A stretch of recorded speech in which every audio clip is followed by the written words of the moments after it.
You know, sometimes I'm a very lucky man. Today, I count myself very lucky because I don't need to say what I thought I would say. Because Professor Naji and Mark have done it. Thank you very much.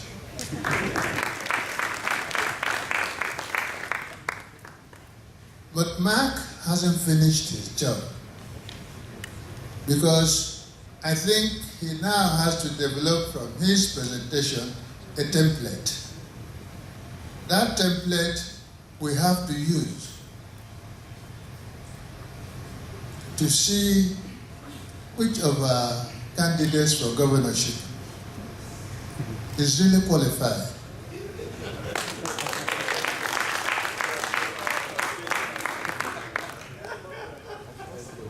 And unless they can pass with 75% mark, then we shouldn't vote for them. Usually, I become very tired of myself when we come to talk about the development of the Southeast, because I have a peculiar, I think Professor Naji is now too tired of me talking about the same issue, and that is the issue of the Igbo man and the Igbo land. We're talking about ease of business, that of business, that of business. But the psychological underpinning of what we are suffering from, we have yet to look at it. The question is, how come that in every part of the world, Iceland, name it, Timbuktu, the Igbo man excels? As the Igbo man excels everywhere, this place becomes deserted. And I borrowed from a Scottish ballad where it says, when you come to most of their villages, there is no light in the window and there is no welcome at the door. Why? Because the children have all gone away, their parents have also gone away. Will they come back to their home? The answer is no. And if you all reckon in our own villages and towns, starting from mine, if you take my elder brother, my eldest brother is dead, unfortunately, but where is his wife? It's in London. His first son in Barcelona. His 3 other sons in London. His daughter in London. Has he a house at home? Yes, a beautiful house, surrounded by 3 dilapidated Mercedes-Benz cars and almost overgrown by weeds, which we now have to keep clean, because or else we'll be attracting reptiles and all sorts of things. But if you go there in the evening, will you see a light in the window? No. If you knock at the door, will anybody open for you? No. This is what we are turning out to be in the Southeast. And unless we start thinking about it seriously, we are getting nowhere. I'm always an optimist. And I challenge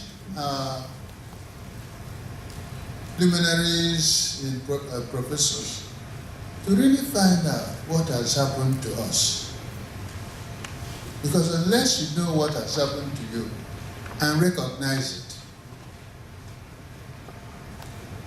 you will not make good use of it. I hate to hear when they say the Igbos are marginalized. We are not. Really, we are holding this country. But if you don't recognize what you have, you can't claim it. Because, name it, we have it. But where do we have it? Outside the Igbo land, which is unfortunate. But this is not why I'm asked to come and say. I'm asked to come and talk about the Southeast development. Now, I'm going to take it that people are going to think about the philosophical underpinning why we are not what we should be. Because if you take what has happened to us in the last few years, where a whole tribe rose against itself, a whole tribe rose against itself. Chikasiya from Enugu, people took a decision that we should develop Enugu, isn't it? So when it started, what happened?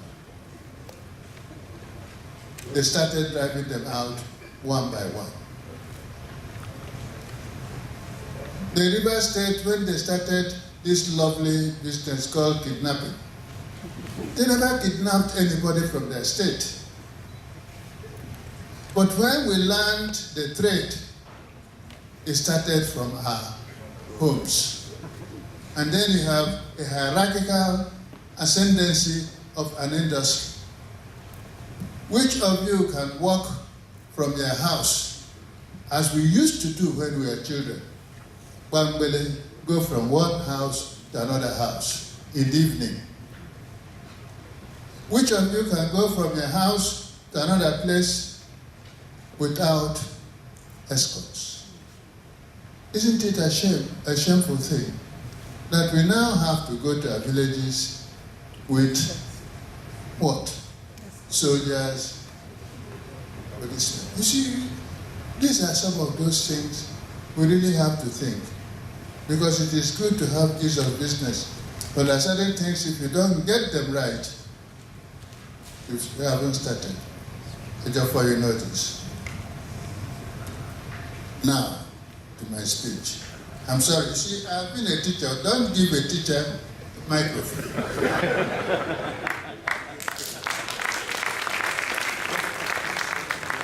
Because the issue for which we are gathered, the development of the Southeast, is critical and very important to the region. For this reason, we have enlisted the services of experts. You see the people, the area of people that are going to talk to us, to drive the conversation. However, as chairman of the occasion, permit me to structure my opening remarks along three interrelated headings. The challenge, which highlights the unique issues faced by the Southeast, issues for developing the Southeast, including required investments and economic infrastructure, and the soft issues. Because usually for me, the soft issues are really the key things. And heading the soft issues is security, good governance, culture, and ethos. Before, when I was a child, we used to respect age. It's no longer so. Before, an Igbo man would swear with all the powers that he can pull down from heaven that he doesn't have money. You only know that an Igbo man is wealthy when you hear that his son is here, the daughter is there, but if you ask him for a penny, he will tell you that he doesn't have two couples that rub against each other. But it's not so now. Anybody with 3 kobo will close the gate, and when he sees his senior, he'll tell him, sit down. Are you the one feeding me?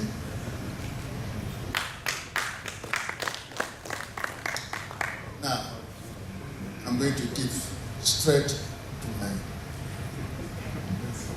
I want Professor Naji, please spare me this, because once I have this, I am really mad. mad with myself because I'm an Igbo. I'm mad with all of you and all of us. Because I was telling Pascal the other day, this morning, I said, I was apologizing to him. I said, I'm sorry, sir. We have not given you the respect you deserve. Because he's an icon.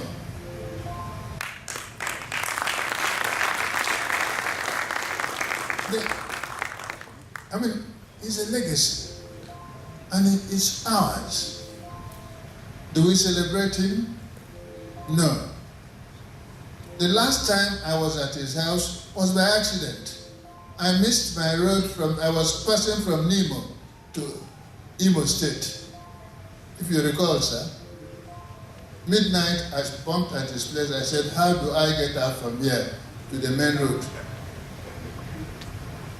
Since then, have I gone to say, how are you, sir? No.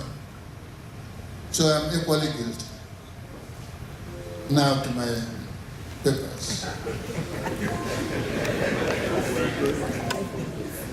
What is the challenge?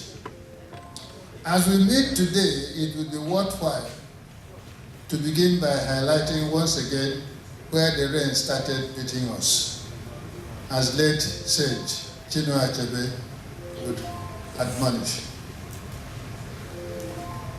A major reality over the years has been the fact that a lot of Southern Easterners, compared to other groups, live outside the region. Whereas this has been the case even before the Nigerian Civil War, a number of factors have accentuated the trend since 1970s. Among these factors include that of educational institutions to accommodate the positively insatiable quest for education by Igbos, low employment opportunities resulting from weak absorptive capacities of the few employers in the region, C, weak business opportunities following inadequate infrastructure and low purchasing power among the local population. Clearly, these factors have been acting as push and centrifugal forces for Igbos to move out of the Southeast region. Whereas the Southeasterners have done well in establishing socio-cultural and town union organizations to bring themselves together with outside the region, it has since been foretold that economic ventures in the region, yes, thank you. Should have done this earlier.